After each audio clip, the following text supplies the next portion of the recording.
చాలాసార్లు సినిమా టికెట్ల కోసం హీరోలకి పనేంటి, హీరోలు ఎందుకు రావాలి, అది మాకు ఇష్టం లేదు.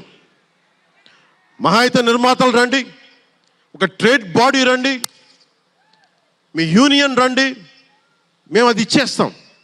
అంతేగాని హీరోలు వచ్చి మాకు నమస్కారాలు పెట్టాలి,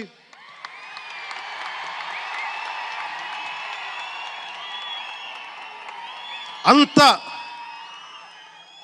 ఒక లో లెవెల్ వ్యక్తులం కాదు మేము. దీన్ని ఎక్కడి నుంచి నేర్చుకున్నాం? స్వర్గీయ నటరత్న ఎన్టీ రామారావు గారి దగ్గర నుంచి నేర్చుకున్నాం. మహానటుడు, ఆయన్ని ఎంతమంది విమర్శించినా, కోటా శ్రీనివాసరావు గారు విమర్శించినా, ఆయన ఎప్పుడన్నా యాక్ట్ చేస్తే ఆయనతో పాటు ఏం బ్రదర్ బాగున్నారు అని చెప్పి చాలా గుండెలు నిండుగా పలికే వ్యక్తి మహానుభావుడు ఎన్టీ రామారావు. ఇంత తెలుగుదేశం పార్టీ ఎన్టీ రామారావు అన్నిసార్లు ముఖ్యమంత్రిగా ఉన్నప్పుడు కూడా ఎప్పుడు ఘట్టంనేని కృష్ణ గారు కాంగ్రెస్లో ఉండి కూడా కనిపిస్తే ఇద్దరు ఆప్యాయంగా మాట్లాడుకునే వాళ్ళు. ఎన్టీ రామారావు గారు ఎప్పుడు వివక్ష చూపించలే.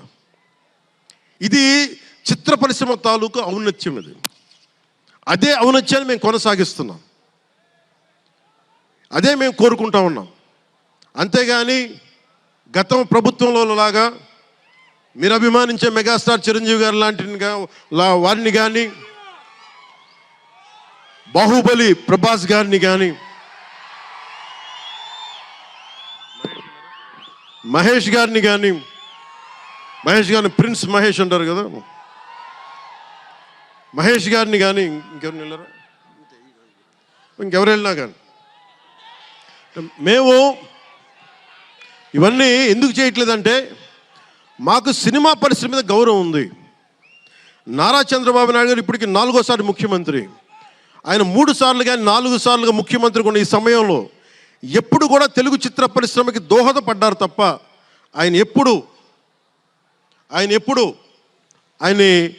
తెలుగు చిత్ర పరిశ్రమని ఇబ్బంది పెట్టలేదు.